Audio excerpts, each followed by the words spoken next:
কুমিল্লায় আগাম শীতকালীন সবজির সরবরাহ বাড়ায় দাম কিছুটা কমেছে। বিস্তারিত জানাতে সরাসরি যুক্ত হচ্ছেন সহকর্মী সুমন কবির। সুমন, সবজির দাম কেমন দেখছেন? দাম নিয়ে ক্রেতা বিক্রেতারা কি বলছেন জানাবেন।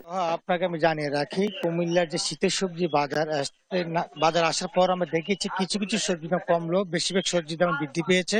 বিশেষ করে যদি একটা জিনিস দেখে আপনাকে, যে করলার দাম 120 থেকে 140 টাকা কেজি বিক্রি হচ্ছে শীতের সবজি হওয়ার পরও।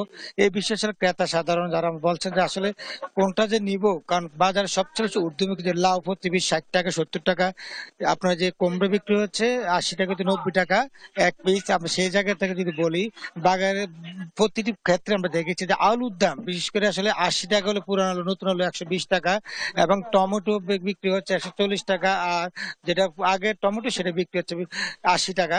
এবং আপনাকে একটু জানি রাখি, কুমিল্লা প্রতিটি সবজি বাজারে যেরকম 5 থেকে 10 টাকা কমছে, কিছু কিছু সবজি কিন্তু বেশিরভাগ সবজির দাম বৃদ্ধি পেয়েছে। এই ক্ষেত্রে এসে মূলের দামটা কিছুটা কমেছে। আর আলুর বিষয়ে যদি কথা বলতে যাই, আলু যে বাজার মনিটরিং করার কথা ছিল 50 টাকা 50 টাকা বিক্রি করার কথা ছিল, কিন্তু আমরা বাজারে দেখতে পাইনি।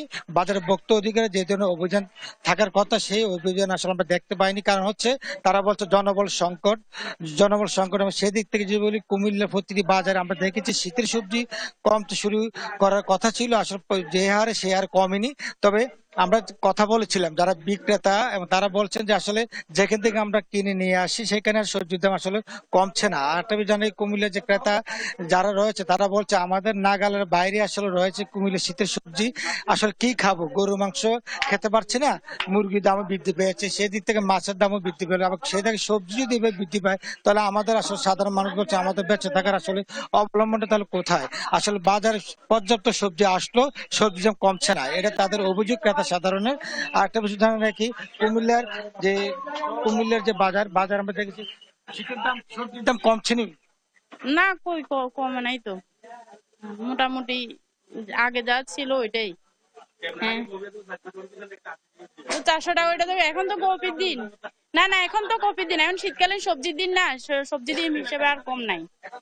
এখন তো সবজির দিন নেই, সবজির দাম কম হওয়ার কথা ছিল, ওইরকম কম না। 80 টাকা দিয়ে সবজি নিলাম, কপি নিলাম, তারপরে 30 টাকা দিয়ে ধনিয়া পাতা নিলাম। কপির দাম এখন হয় 30 টাকা 40 টাকা, তাহলে শীতকালীন সবজি হিসেবে কপির দাম বেশি না? ভাই আপনাদের বিক্রেতা সবজি দাম কমছে না কেন?